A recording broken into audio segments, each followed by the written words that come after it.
the Lord of the worlds. Alhamdulillah Rabbil Alameen. We're talking about the Lord of the entire universe and beyond.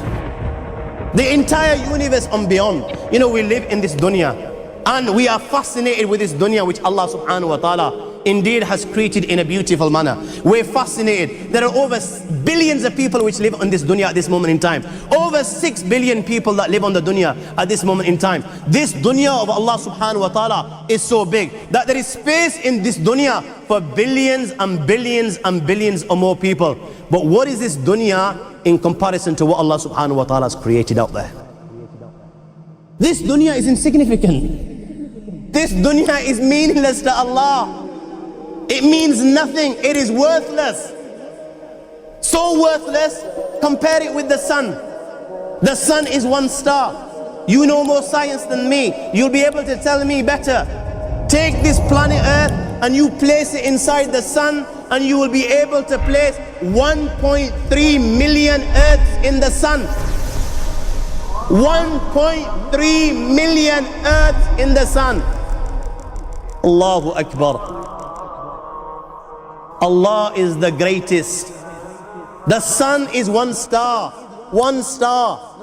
There are stars out there which are millions of times bigger than the sun.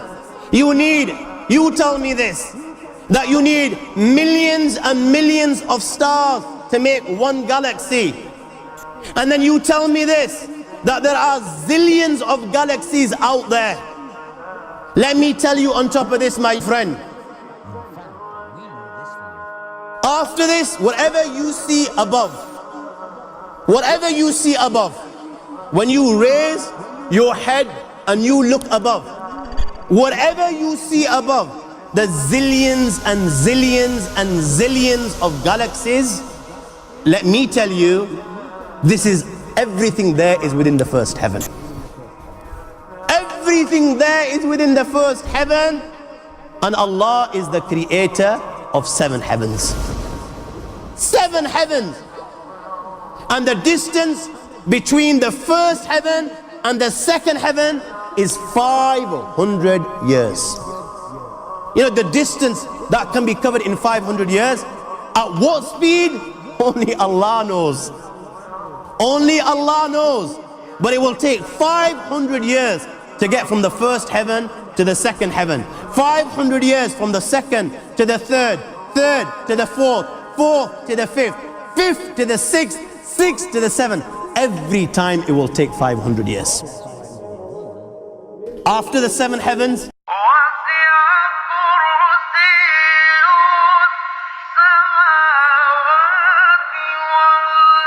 وَسِعَ كُرْسِيُّهُ السَّمَاوَاتِ وَالْأَرْضِ. You all read the Ayatul Kursi. You all know the Ayatul Kursi. After this, you have the Kursi of Allah. You have the chair of Allah subhanahu wa ta'ala.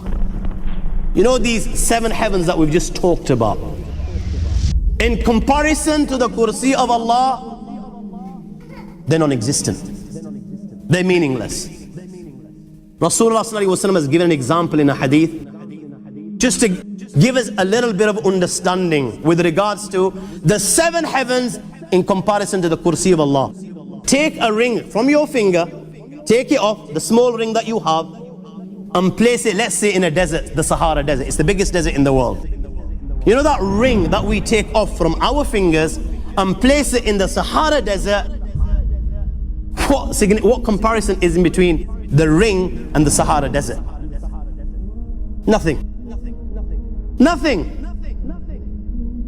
The 7 heavens is the ring, and the Kursi of Allah is the Sahara Desert. After the Kursi of Allah, you have the Arsh of Allah.